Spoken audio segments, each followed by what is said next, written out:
At my son's funeral, my daughter-in-law whispered, "Here will be no inheritance for you and don't expect my help. Good luck." I just nodded. But as I turned to leave, a stranger grabbed my arm and warned, "Don't trust her. There's a secret you must know. Don't forget to subscribe to the channel and comment where you're watching from." The black dress felt heavier than it should have. I smoothed the fabric with trembling fingers, staring at my reflection in the funeral home's restroom mirror, 62 years old, and I was burying my firstborn. The fluorescent lights cast harsh shadows under my eyes, making me look older, more fragile than I felt inside. But appearances, I'd learned, could be deceiving.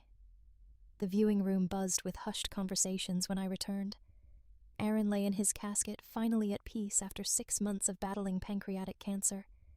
At 38, he'd been too young, too full of plans. My son, my brilliant boy, who built a successful construction company from nothing, reduced to this stillness.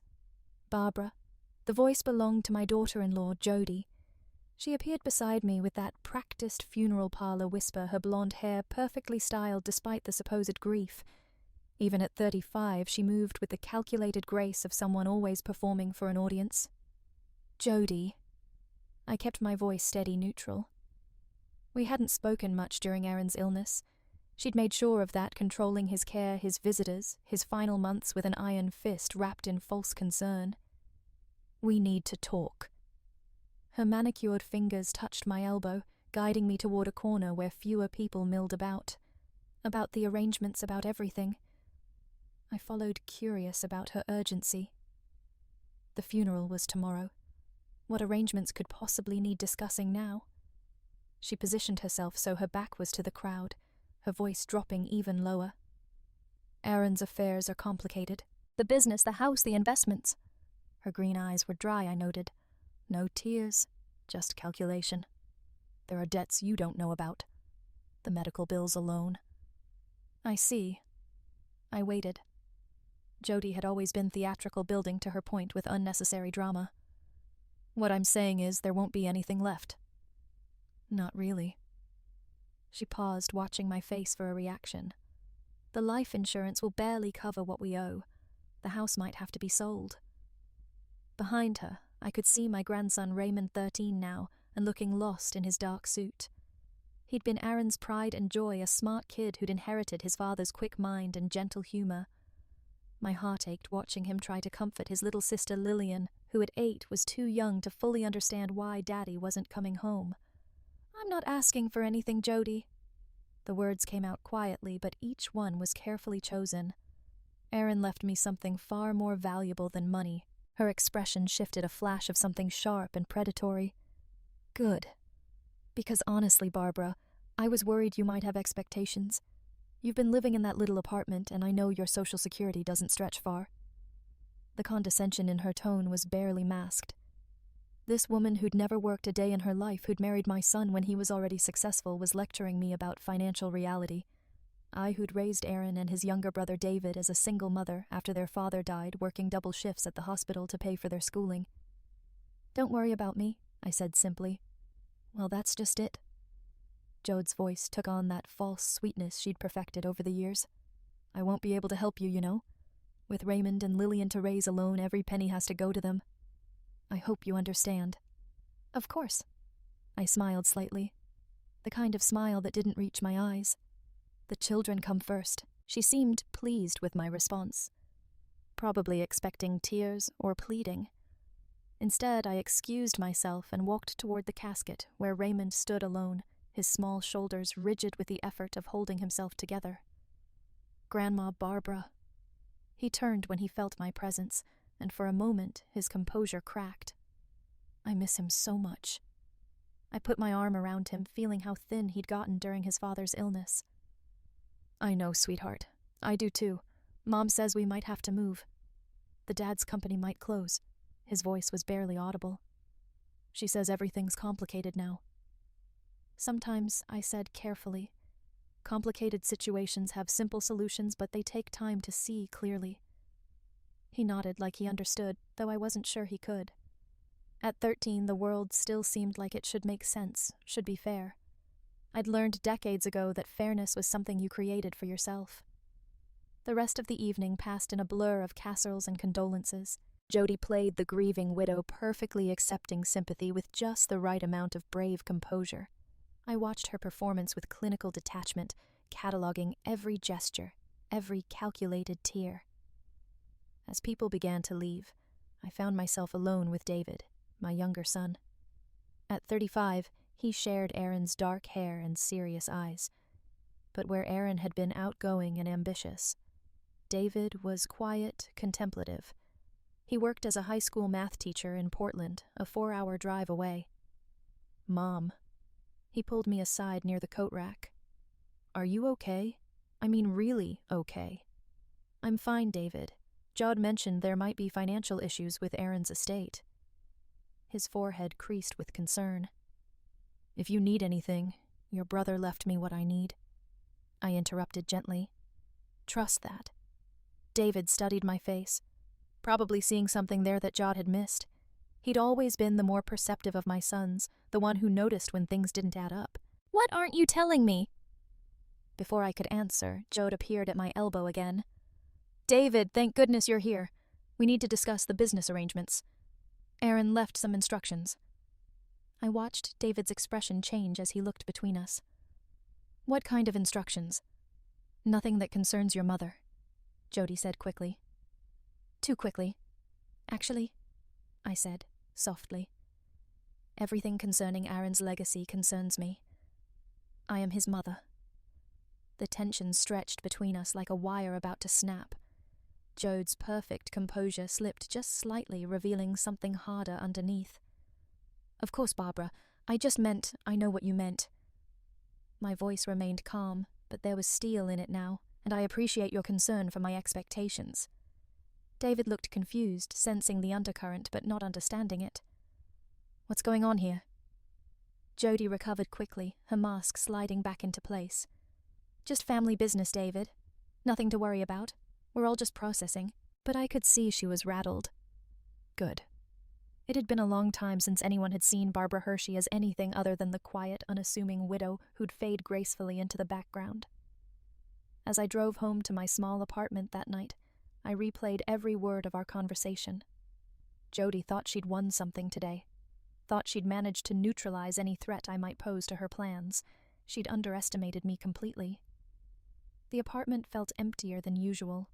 One bedroom, a tiny kitchen furniture I'd collected over decades of making do. It wasn't much, but it was mine. Paid for with my own work, my own sacrifice. I made tea and sat at my small dining table, pulling out a manila envelope I'd been carrying in my purse.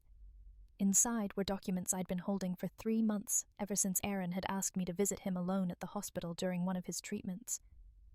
The papers rustled as I spread them out. Aaron's handwriting was shaky from the medications, but his mind had been crystal clear that day.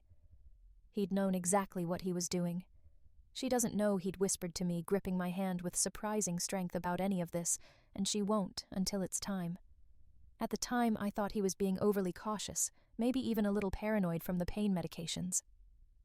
Now, after today's performance, I understood he'd seen something in Jody that the rest of us had missed, or maybe chosen not to see. My phone buzzed with a text message. "Jody, thank you for being understanding today. I know this is hard for everyone. The funeral is at 10:00 a.m. Please don't mention the financial situation to David or anyone else. The children don't need to worry about adult problems." I stared at the message for a long moment, then deleted it without responding. Let her wonder. Tomorrow we would bury my son. Tomorrow the real game would begin. The morning of Aaron's funeral arrived with unseasonable warmth for October in Denver. I dressed carefully in the same black dress, adding the pearl earrings Aaron had given me for my 60th birthday. In the mirror, I looked like exactly what everyone expected the grieving mother, quiet and unassuming, ready to fade into the background of other people's plans. But my hands were steady as I folded Aaron's documents back into their envelope and placed them in my purse. Today would be about saying goodbye to my son. Tomorrow the real work would begin. The church was packed. Aaron had been well loved in the community. His construction company known for fair dealing and quality work. I sat in the front pew with David on one side, Raymond and Lillian flanking Jode on the other. The symbolism wasn't lost on me. The family neatly divided with Jode controlling access to Aaron's children, just as she'd controlled access to him during his final months. Pastor Williams delivered a beautiful eulogy, speaking of Aaron's generous spirit, his devotion to family, his integrity in business. I found myself genuinely moved remembering the little boy who'd insisted on helping me carry groceries, who'd worked construction summers to pay his own way through college, who'd called me every Sunday without fail until the cancer made talking too difficult. Aaron understood that our true legacy isn't what we accumulate, the pastor said, but what we pass on, not just to our children, but to everyone whose lives we touch.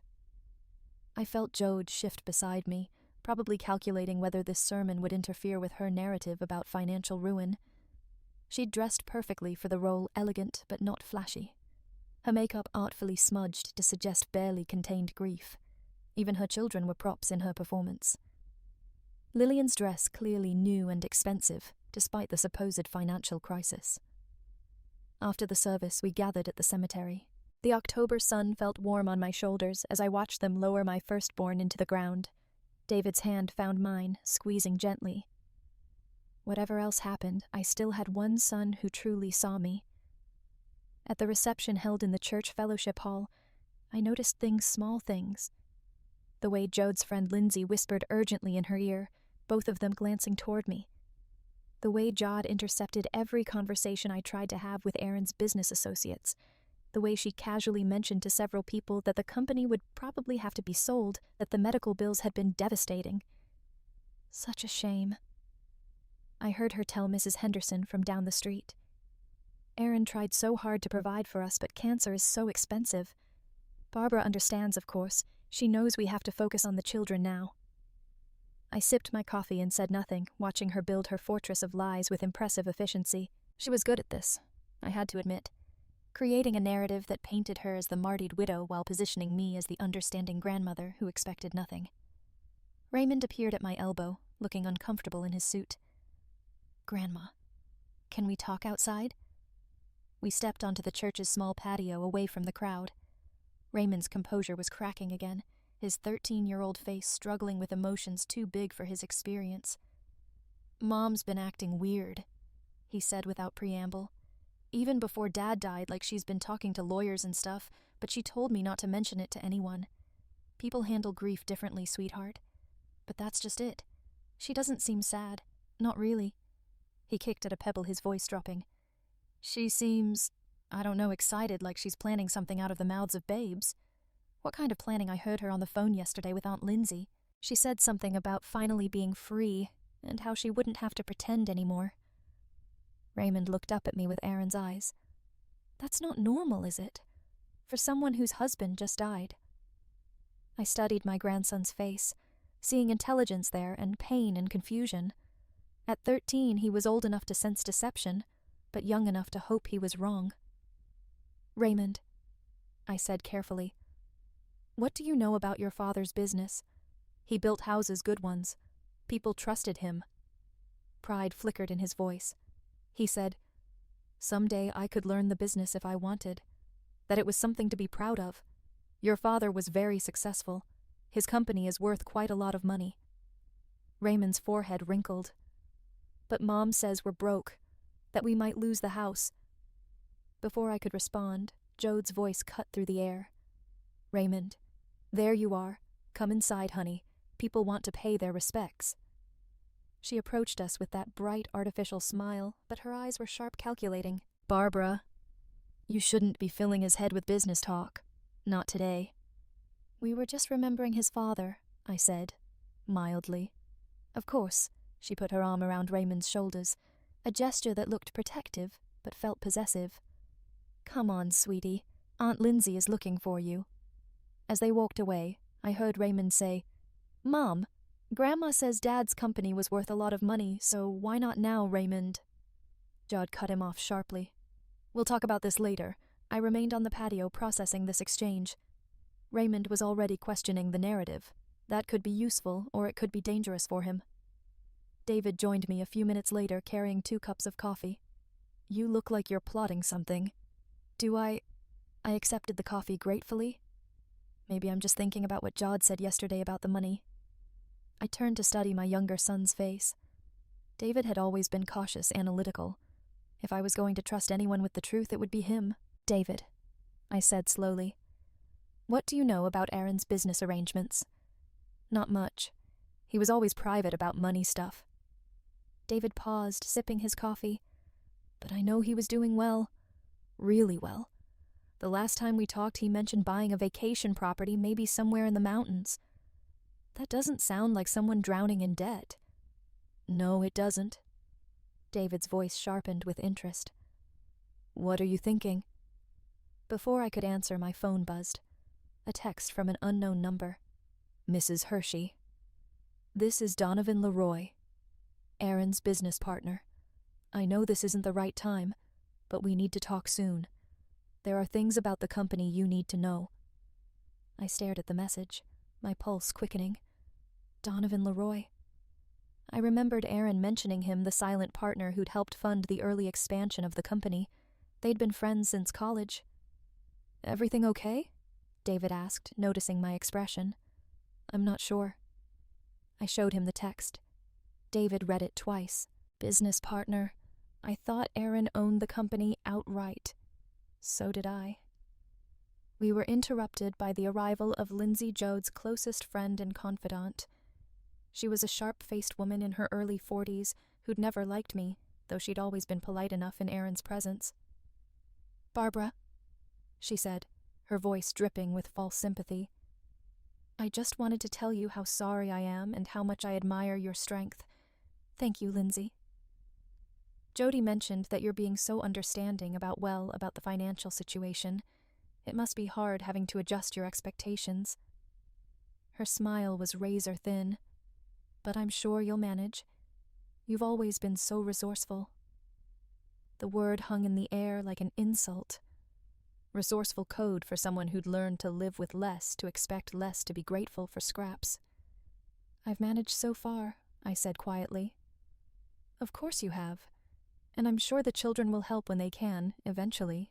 Lindsay's eyes glittered with something that might have been satisfaction. Once they're back on their feet, you understand. David stepped closer to me, his teacher, instincts recognizing a bully in action. I don't think this is the time or place. Oh, you're absolutely right, Lindsay said quickly. I just wanted Barbara to know that she has support. Emotional support, of course. After she left, David's jaw was tight with anger. What the hell was that about? That, I said, watching Lindsay rejoin Jod near the dessert table, was a warning shot. They want to make sure I know my place. Your place. I thought about the documents in my purse, about Donovan Leroy's urgent text, about Raymond's innocent questions that had clearly rattled his mother. The place of the disposable mother-in-law, the one who raised their meal ticket but has no claim to the feast. David stared at me. Mom, you're scaring me a little. You sound different. Do I?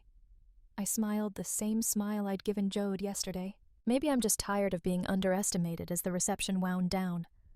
I watched Jody work the room one final time, accepting condolences and subtly reinforcing her narrative of financial hardship. She was thorough. I had to give her that. By the time people left, everyone would believe that poor Jody was facing poverty, that Aaron's mother was a burden she couldn't afford to carry. But I noticed something else. Every time someone mentioned Aaron's business, every time someone asked about the company's future, Jod deflected quickly. She didn't want people thinking too hard about the numbers, about what Aaron's construction company was actually worth. As I prepared to leave, Donovan Leroy appeared beside me. He was a tall, silver-haired man in his early 50s, dressed in an expensive suit that suggested success.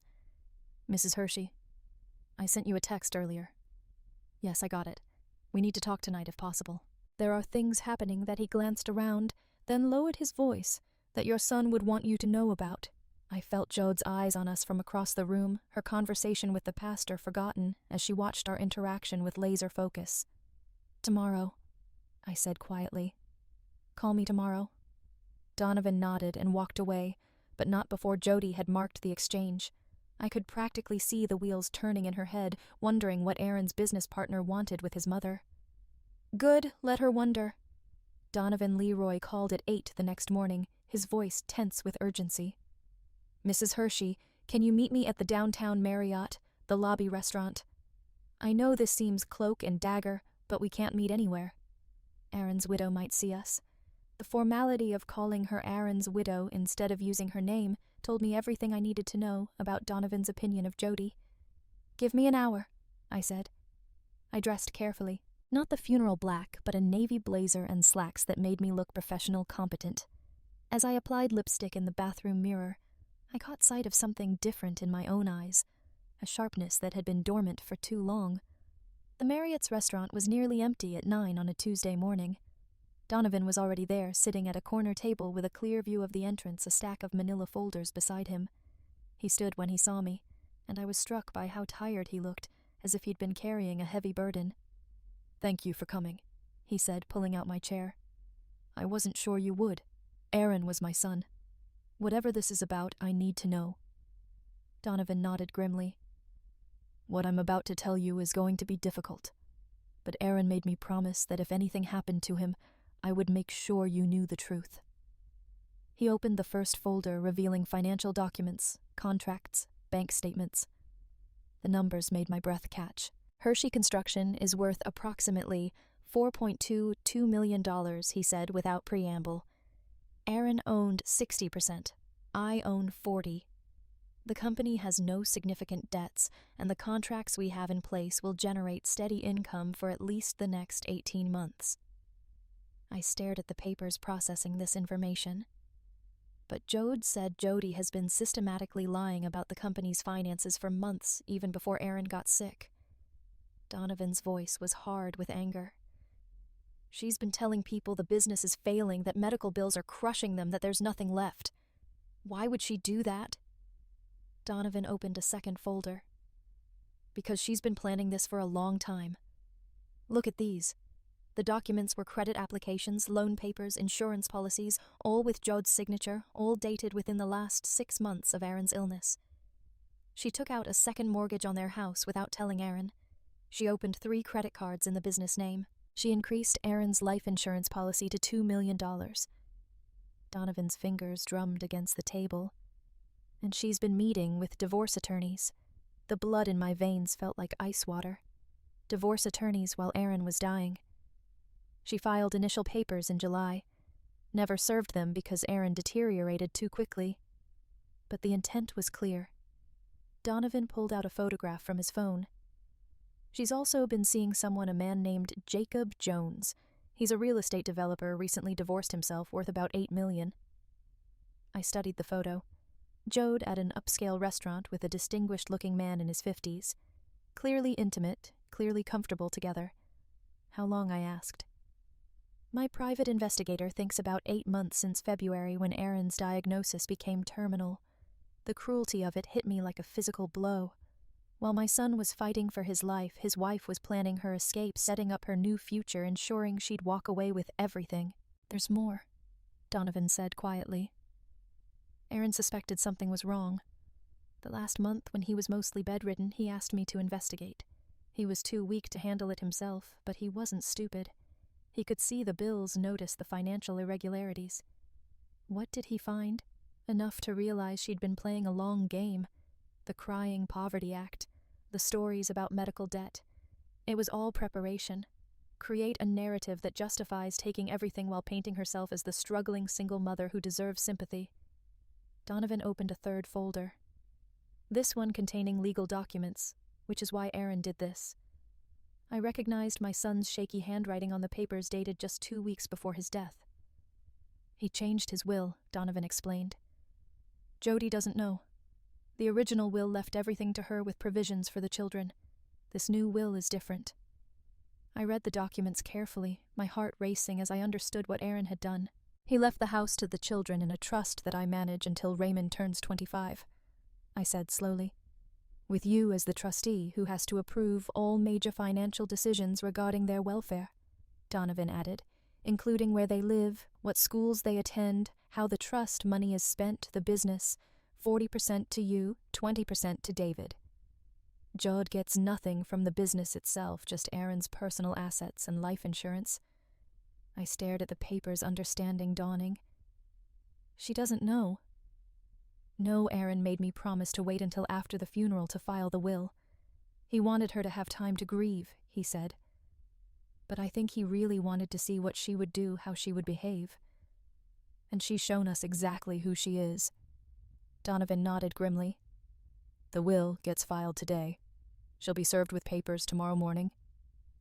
I thought about Judd's performance over the last 2 days, her calculated cruelty, her casual dismissal of my existence. She'd been so confident, so sure she'd neutralized any threat I might pose. There's something else, Donovan said, hesitating. Aaron recorded a video message for you. He made me promise to show it to you after we discussed the legal.